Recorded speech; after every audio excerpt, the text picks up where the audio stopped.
What's up, everybody? Welcome to Podcast Now. I'm Alex, and this video I want to talk about Crash Bandicoot 5. We had an honestly amazing video done today detailing the entirety of Crash Bandicoot. Actually, not just Crash Bandicoot 5, really the origin story of Toys for Bob, right? Them getting acquired from Activision, their path into Crash 4, and even what they were kind of doing right before that, the hybrid, beginning part of Wumpa League, and then getting to Crash 4, getting a little bit more into Wumpa League, but mainly Crash 5, that being canceled, and where they went after. The video itself is from Liam Robertson. It's about an hour 20, and it is phenomenal. It really is. I'm going to leave the link in the description. I watched the entire thing. Again, Crash 5 is maybe like a 15-minute segment to it, but it does just such an amazing job of going through the entire history. So if you care about the entire thing, kind of like gaming lore, gaming historian type stuff, definitely give that video a watch. But what I want to do in this video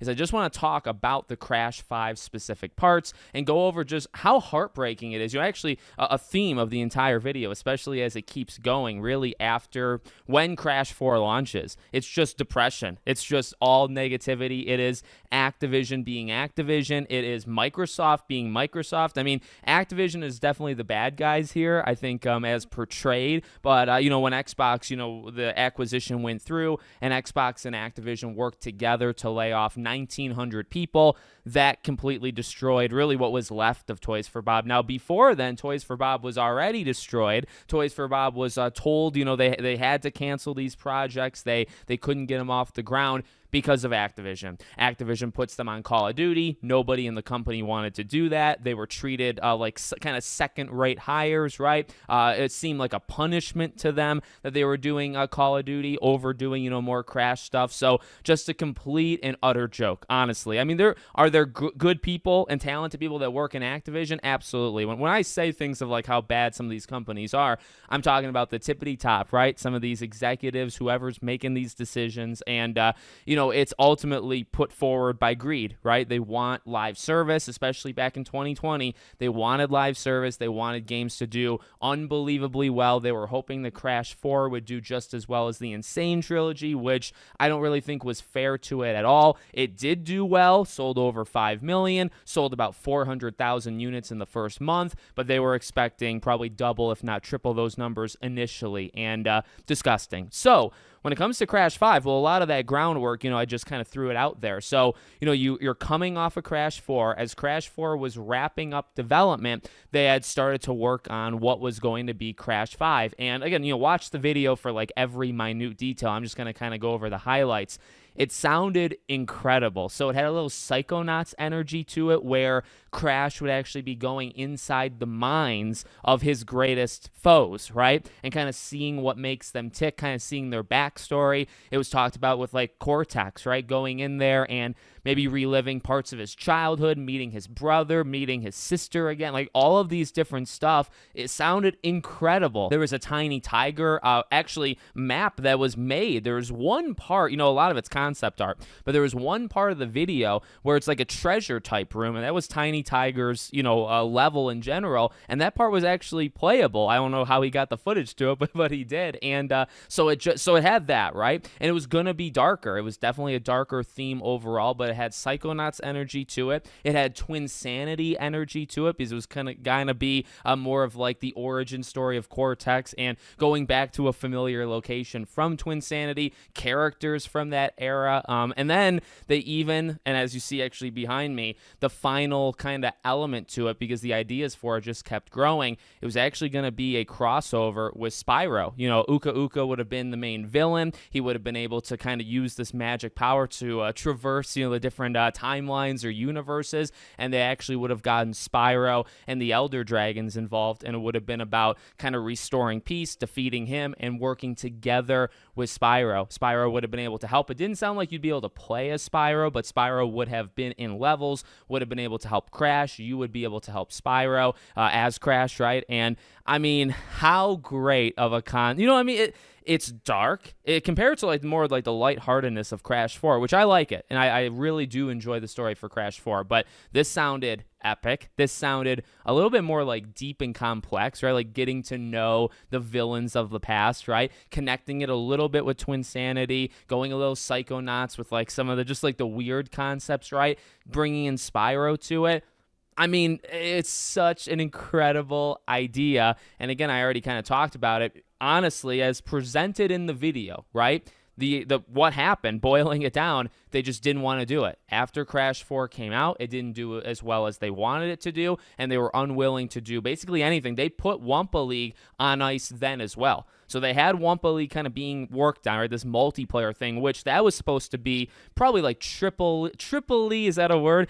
Triple more ambitious than what we got with Crash Team Rumble. Crash Team Rumble was the watered down version, and the employees there, they even admitted it to this Liam in this video. You know, he had some quotes from them, and there were people that talked about, yeah, Team Rumble is like a solid game, but we wanted to do so much more. It was supposed to be way more involved or in-depth, and it was actually originally supposed to be a free update to Crash 4. A year later, it would have been kind of like a Ghost of Tsushima thing with Legends. It would have been something like that. And so that was that was taken out, and Crash 5 was taken out. And then around that exact same time, or kind of because of that, they put Toys for Bob on Call of Duty. Eventually, they kind of got their independence back, but they had to rework Crash Team Rumble, pitch it to Activision as, hey, dangling the keys. Hey, this is what you want, right? You don't want a single-player game anymore. You want some sort of weird multiplayer hybrid for Crash Bandicoot. Here it is. And then Activision actually approved of it. And you know what's hilarious about it? And this is, like, I actually like Team Rumble. I've said that multiple times, right?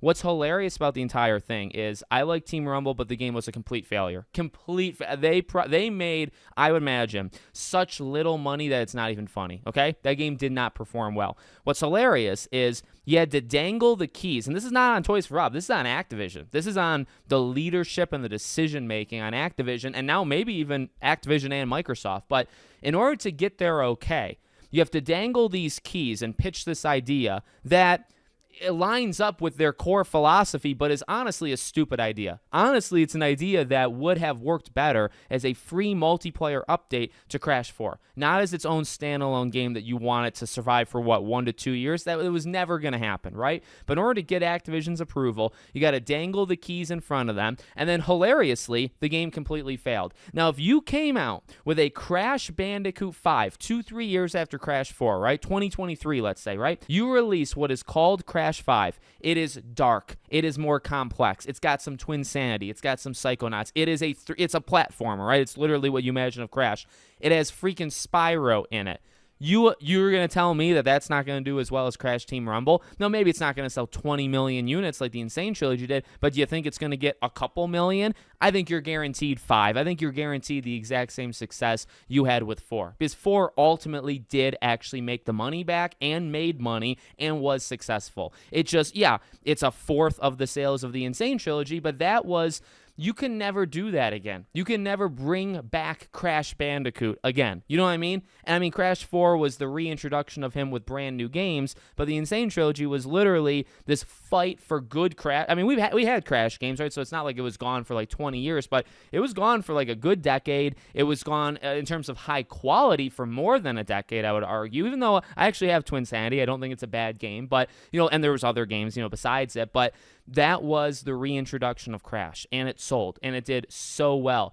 You can't expect Crash 4. This is another one of those stupid, and same thing with like Suicide Squad versus Hogwarts Legacy. How can you think these games are the same? How could you think Suicide Squad can do the same as Hogwarts? How can you think Crash 4 would do the same as the Insane Trilogy? I guess I get it to a degree because you're thinking we're bringing it back and now we're making a brand new game. We kind of expect maybe even more sales. But when you see the Insane Trilogy popping off, right, when it's kind of doing uncharacteristically high numbers, and in the video, he said that when Crash 4 had come out, the Insane Trilogy had already done 10 million. And now we know it got to, 20 million, right? So it's doubled in the last 4 years, basically, from then. But, okay, it got 10 million units in just like 2.5 years, let's say, when, Crash 4 was coming out. that is so high. I get the idea that maybe you want a new game to beat it, but that's a different example. That's not like part of the group. You know what I mean? That's an outlier. So it's like you shouldn't be expecting that. And ultimately, Crash 4 did do pretty well. You know what I mean? And I think 5 million units for a team the size of Toys for Bob. That is pretty good, and they should have been allowed to make Crash 5. So, I don't know, like, watch the video. There's a lot of really cool concept art. Some of it was repurposed into Spyro when he went into Team Rumble. They used some of the same, I think even the bottom part, you can't see it in my background here, but the bottom of this background, they used that as like a banner for Team Rumble, like in the Battle Pass. So some of it was repurposed, but like they had the idea of a freaking game that sounded awesome. It sounded so freaking good, and they weren't even, allowed to try it out. So that sucks. I hope that, and it's tough because I want to say, like, I hope they rebound, and we know they're independent, and hopefully they're making, a new Spyro game. The issue is they lost like 60-70% of their team. Like I think the numbers were they had 180 at their peak around Crash 4's time, and then now they have 50. So, so that's a third. So yeah, 30. I guess they've lost probably 60 to 65% of the team, and a lot of veterans, a lot of people that were there for a very, very long time. So even the people that made Crash 4 made Reignited Trilogy that's now maybe working on Spyro. Those aren't even the same people anymore because they had, not Toys for Bob, they had to let go of more than half of their freaking staff. So I hope they can discover kind of their roots, but they might have to try to bring some people back, or they just might have to go soul searching or something, right, to kind of figure it out. But tragic, honestly, really, really tragic, but phenomenal video, truly. So let me know what you guys think in the comments. Make sure, as always, you're subscribed to the channel, bell icon turned on. I hope to see you all on the next one.